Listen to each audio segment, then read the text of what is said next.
ನಮಸ್ಕಾರ. ಜಾಮಕ್ಕೋಳಲ್ಲಿ ತುಂಬಾ ಕನ್ಫ್ಯೂಸ್ ಮಾಡ್ಕೊಂಡು ನೋಡುವಂತ ಅವಶ್ಯಕತೆಗಳಿಲ್ಲ. ಸಕ್ಸಸ್ ರೇಟಿಂಗ್ ಅಂತೇಳಿ ಯಾವ್ದನ್ನ ಒಂದು ಇರುತ್ತಲ್ವಾ, ಆ ಸಕ್ಸಸ್ ರೇಟಿಂಗ್ ಅನ್ನಾದ್ರೂ ನೀವು ಅರ್ಥ ಮಾಡ್ಕೊಂಡ್ಬಿಟ್ರೆ ಸಾಕು. ಹೆಂಗೆ ಸಕ್ಸಸ್ ರೇಟಿಂಗ್ ಅನ್ನ ನಾವು ಕಂಡುಹಿಡಿಯೋದು, ಯಾವ ತರ ನಾವು ಸಕ್ಸಸ್ ರೇಟಿಂಗ್ ಅನ್ನ ಕಂಡುಹಿಡಿಯೋದು ಅಂತ ಹೇಳಿದ್ರೆ, ನಾನಿಲ್ಲಿ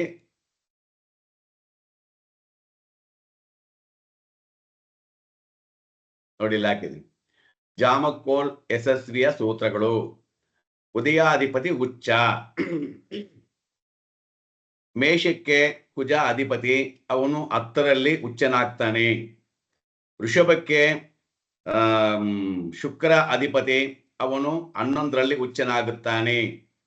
ಮಿಥುನ ರಾಶಿಗೆ ಬುಧ ಅಧಿಪತಿ, ಅವನು 4ನೇ ಮನೆಯಲ್ಲಿ ಉಚ್ಚನಾಗುತ್ತಾನೆ. ಚಂದ್ರ ಕಟಕ ರಾಶಿಗೆ ಚಂದ್ರ ಅಧಿಪತಿ, ಅವನು 11ರಲ್ಲಿ ಉಚ್ಚನಾಗುತ್ತಾನೆ. ಸಿಂಹ ರಾಶಿಗೆ ರವಿ ಅಧಿಪತಿ, ಅವನು 9ರಲ್ಲಿ ಉಚ್ಚನಾಗುತ್ತಾನೆ. ಕನ್ಯಾ ರಾಜ್ಯಕ್ಕೆ ಕನ್ಯಾ ಉದಯಕ್ಕೆ ಬುಧ ಅಧಿಪತಿ, ಅವನು ತನ್ನ ಸ್ವಂತ ಮನೆಯಲ್ಲೇ ಉಚ್ಚನಾಗುತ್ತಾನೆ.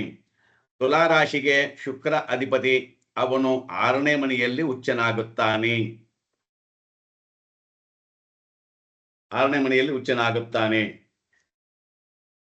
ವೃಶ್ಚಿಕ ರಾಶಿಗೆ ಕುಜ ಅಧಿಪತಿ, ಅವನು 3ನೇ ಮನೆಯಲ್ಲಿ ಉಚ್ಚನಾಗುತ್ತಾನೆ. ಧನುಸು ರಾಶಿಗೆ ಗುರು ಅಧಿಪತಿ, ಅವನು ತನ್ನ 8ನೇ ಮನೆಯಲ್ಲಿ ಉಚ್ಚನಾಗುತ್ತಾನೆ. ಮಕರ ಉದಯಕ್ಕೆ ಶನಿ ಅಧಿಪತಿ, ಅವನು ತನ್ನ 10ನೇ ಮನೆಯಲ್ಲಿ ಉಚ್ಚನಾಗುತ್ತಾನೆ. ಕುಂಭಕ್ಕೆ ಶನಿ ಅಧಿಪತಿ, ಅವನು ತನ್ನ 9ನೇ ಸ್ಥಾನದಲ್ಲಿ ಉಚ್ಚನಾಗುತ್ತಾನೆ. ಯಾವುದೇ ಪ್ರಶ್ನೆಯಾಗಿರಬಹುದು, ಯಾವುದೇ ವಿಷಯವಾಗಿರಬಹುದು, ಯಾವ ಉದಯಾಧಿಪತಿಯಾಗಿರ್ತಾರೋ ಅವರು ಉಚ್ಚರಾಗಿದ್ದಾಗ ಖಂಡಿತವಾಗಲೂ ಅವರು ಆ ಪ್ರಶ್ನೆಯನ್ನ, ಆ ಫಲವನ್ನ ಅವರು ಅನುಭವಿಸೇ ತೀರುತ್ತಾರೆ.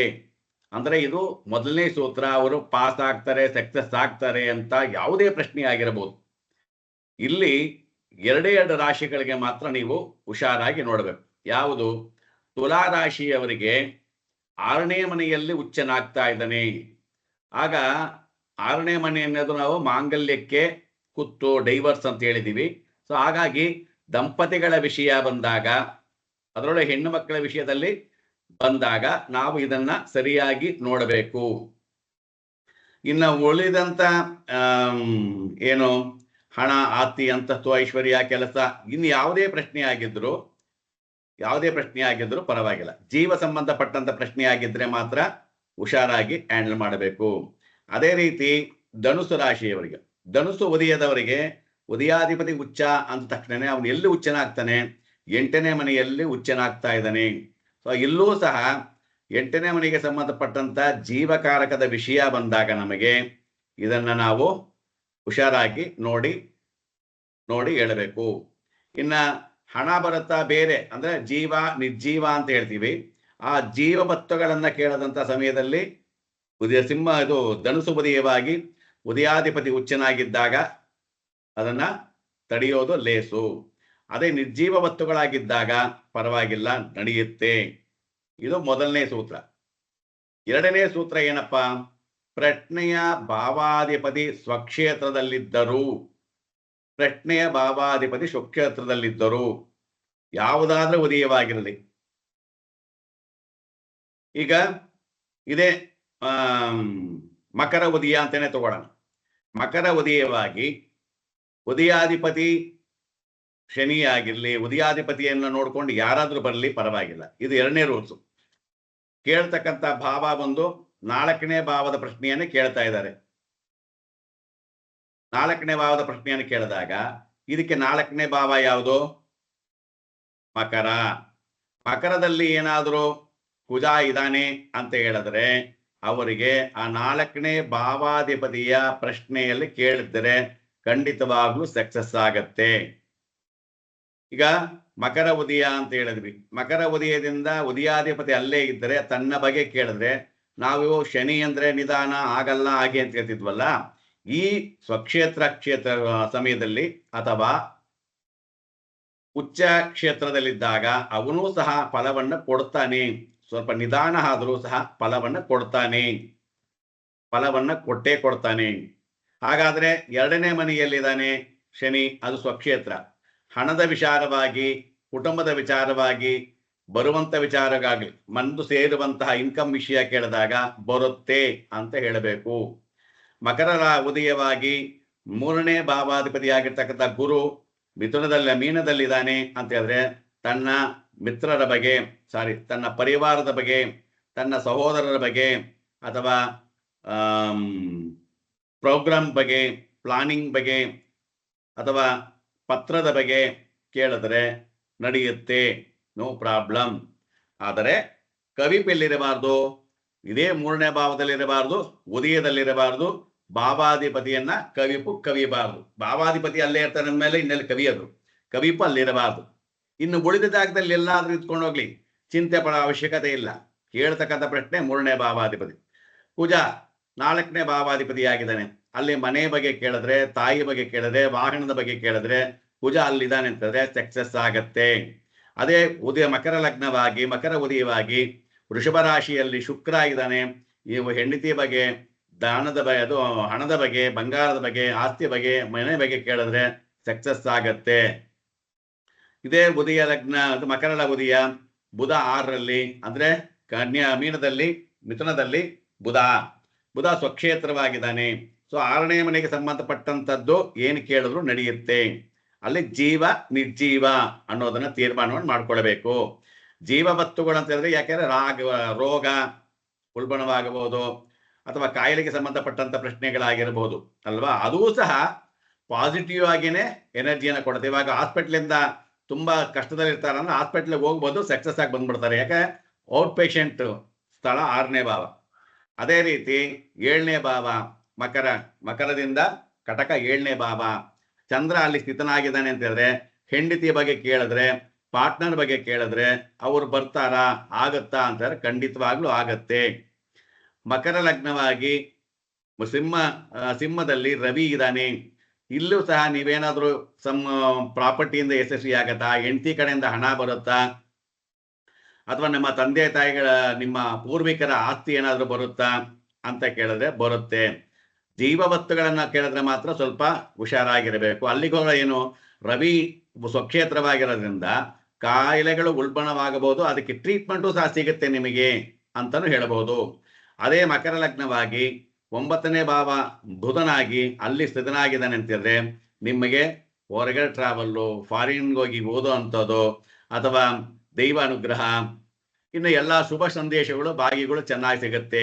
ಶುಕ್ರ 10ನೇ ಮನೆಯಲ್ಲಿದ್ದಾನೆ ಅಂತ ಹೇಳಿದಾಗ ಕೆಲಸದ ಬಗ್ಗೆ ಕೇಳ್ತಾ ಇದ್ದೀರಾ ಅಂತ ಹೇಳಿದ್ರೆ ಖಂಡಿತವಾಗ್ಲೂ ಆ ಭಾವಕ್ಕೆ ಸಂಬಂಧಪಟ್ಟಂತ ವಿಚಾರ, ಭಾವಾಧಿಪತಿ ಅಲ್ಲೇ ಸ್ಥಿತನಾಗಿರೋದ್ರಿಂದ, ಮತ್ತೆ ಶುಕ್ರನ ಬಗ್ಗೆ ಪ್ರಶ್ನೆ ಕೇಳಿದ್ದರೂ ಸಹ, ಒಂದು ಶುಕ್ರನ ಬಗ್ಗೆ ಕೇಳಿದ್ರು ನಡೆಯುತ್ತೆ, ಆ ಭಾವಾಧಿಪತಿ ಬಗ್ಗೆ ಪ್ರಶ್ನೆ ಕೇಳಿದ್ರು ನಡೆಯುತ್ತೆ. ಈಗ ಇವನು ಸಪ್ತಮ ಭಾವಾಧಿಪತಿ ಅಲ್ಲ, ಆದ್ರೆ ಶುಕ್ರ. ಹಾಗಾಗಿ ಶುಕ್ರನ ಬಗ್ಗೆ ಏನಾದ್ರೂ ಕೇಳಬಹುದು, ಮದುವೆ ವಿಷಯವನ್ನು ಕೇಳಬಹುದು, ಮನೆ ವಿಷಯವನ್ನು ಕೇಳಬಹುದು, ಹಣದ ವಿಷಯವನ್ನು ಕೇಳಬಹುದು. ಅವಾಗ 10ನೇ ಭಾವದಲ್ಲಿದ್ದಾನೆ ಅಂತ ಹೇಳಿದ್ರೆ ಅದು ನಡೆಯುತ್ತೆ ಅಂತ ಹೇಳ್ಬೋದು. ಅದೇ ರೀತಿ ಮಕರ ಲಗ್ನಕ್ಕೆ ಕುಜ 11ನೇ ಭಾವಾಧಿಪತಿಯಾಗಿ 11ರಲ್ಲೇ ಸ್ಥಿತನಾಗಿದ್ದಾನೆ ಅಂತ ಹೇಳಿದ್ರೆ ಎಲ್ಲಾ ವಿಷಯಗಳು ಸಕ್ಸಸ್ ಆಗತ್ತೆ. ಕುಜ ಅದೇ ತರ ಮಕರ ಲಗ್ನಕ್ಕೆ ಗುರು 12ನೇ ಸ್ಥಾನಾಧಿಪತಿಯಾಗಿ ಮಕರದಲ್ಲೇ ಇದ್ದಾನೆ ಅಂತ ಹೇಳಿದ್ರೆ ಫಾರಿನ್ಗೆ ಹೋಗುವಂತ ವಿಚಾರಗಳನ್ನ ಕೇಳಬಹುದು. ಇಲ್ಲೂ ಸಹ ಜೀವ ಸಂಬಂಧಪಟ್ಟಂತ ಪ್ರಶ್ನೆಗಳು ಕೇಳಿದಾಗ ಇದು ಕೆಟ್ಟು ಹೋಗೋದಕ್ಕೆ, ತುಂಬಾ ಕೆಟ್ಟು ಹೋಗೋದಕ್ಕೆ ಸಾಧ್ಯವಾಗಲ್ಲ. ಇದರ ಪ್ರಯತ್ನವನ್ನ ಬೇರೆ ರೀತಿ ಮಾಡಿ ಅನ್ನೋದನ್ನ ಇಂಡಿಕೇಶನ್ ಮಾಡ್ತಾ ಇರುತ್ತೆ.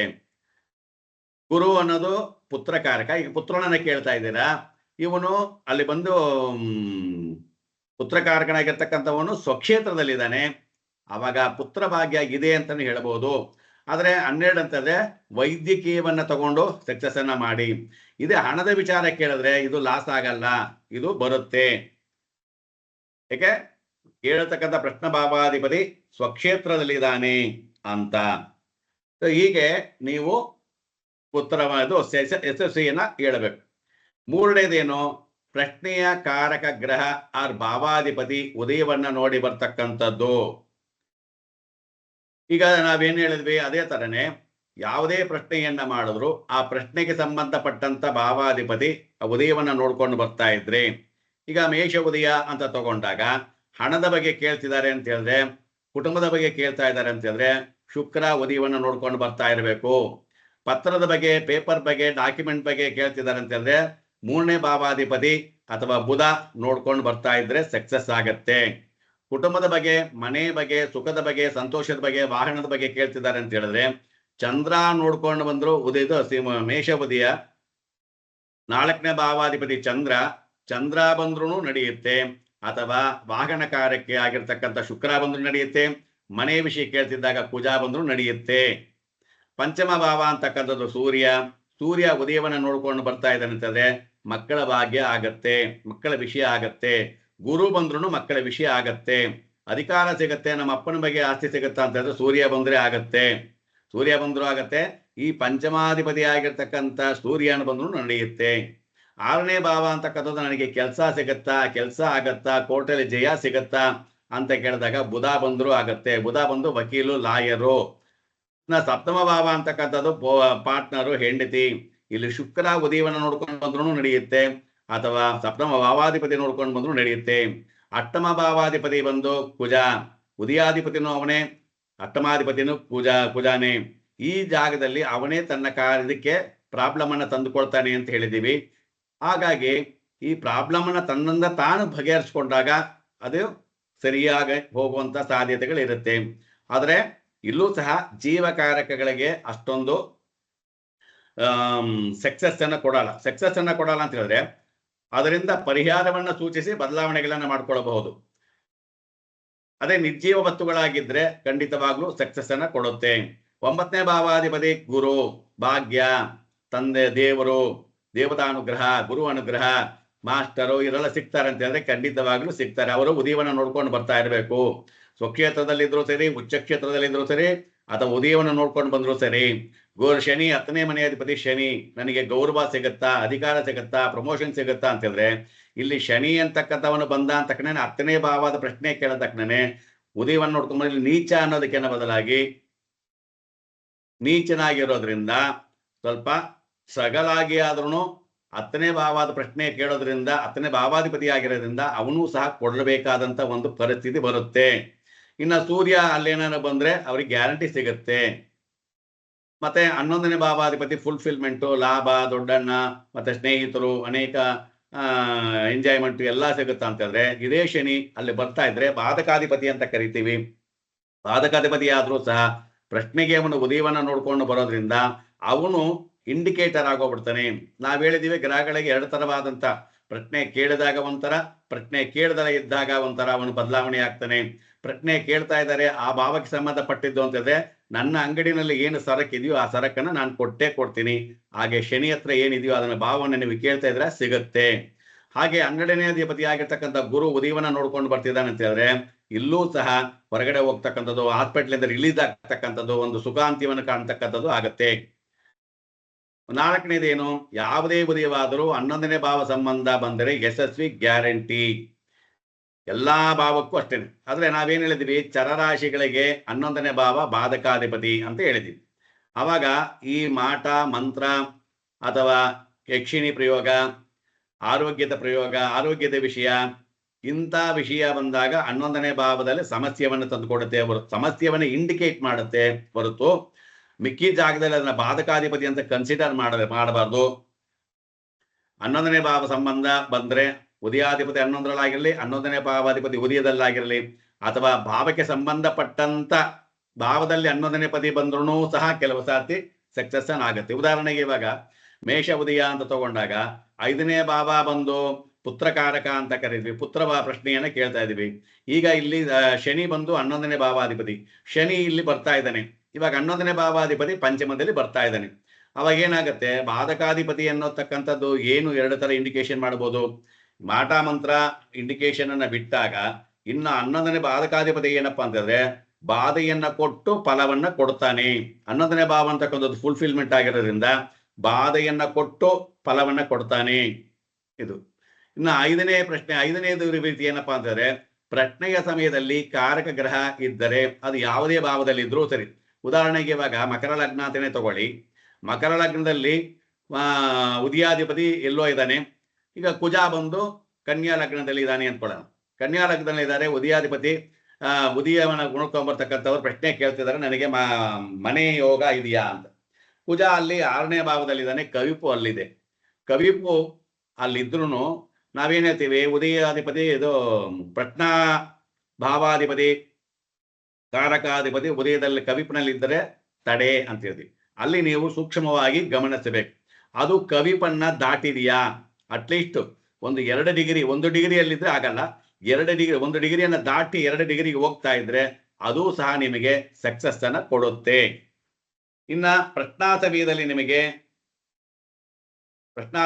ನಿಮಗೆ ಕಾಲನಿರ್ಣಯ ಅಂತ ಮಾಡಿದ್ರು ಹೀಗೆ ಮಾಡೋದು, ಅಥವಾ ಪ್ರಶ್ನೆ ಸಕ್ಸಸ್ ಆಗತ್ತಾ ಇಲ್ವಾ ಅಂತ ಕೇಳಬೇಕಾದ್ರೂ ಪ್ರಶ್ನೆ ಕೇಳುವಂತ ಸಮಯದಲ್ಲಿ, ಈಗ ಇದೇ ಮಕರ ಉದಯ ಅಂತಾನೆ ತಗೊಳ್ಳಿ, ಮಕರ ಉದಯವಾಗಿ ಒಂದು ಪ್ರಶ್ನೆಯನ್ನ ಕೇಳ್ತಿದ್ದಾರೆ ಅಂತ ಹೇಳಿದ್ರೆ ಅಲ್ಲಿ ಚಂದ್ರ ಹೊರಗಡೆ ಜಾಮಕೋಲ್ ಚಂದ್ರ ಬಂದ್ರು ಸಕ್ಸಸ್ ಅನ್ನ ಕೆಲಸವನ್ನ ಜಲ್ದಿ ಮಾಡ್ತಾನೆ ಅಂತ.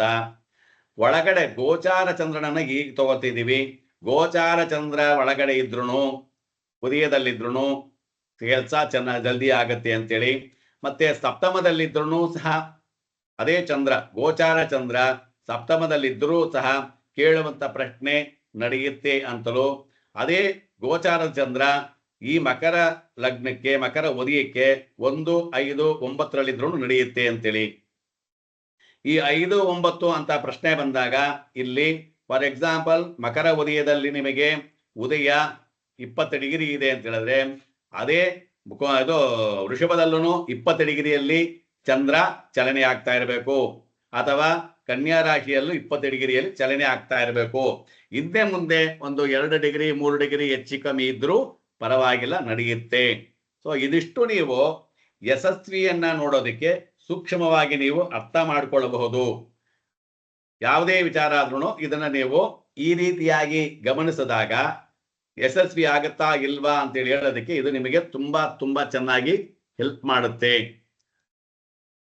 ಇದನ್ನ ನೀವು ಪ್ರಾಕ್ಟೀಸ್ ಮಾಡಿಕೊಂಡ್ರೆ ಖಂಡಿತವಾಗ್ಲೂ ನಿಮಗೆ ಒಳ್ಳೆಯ ರಿಸಲ್ಟ್ ಅನ್ನ ಕೊಡುತ್ತೆ.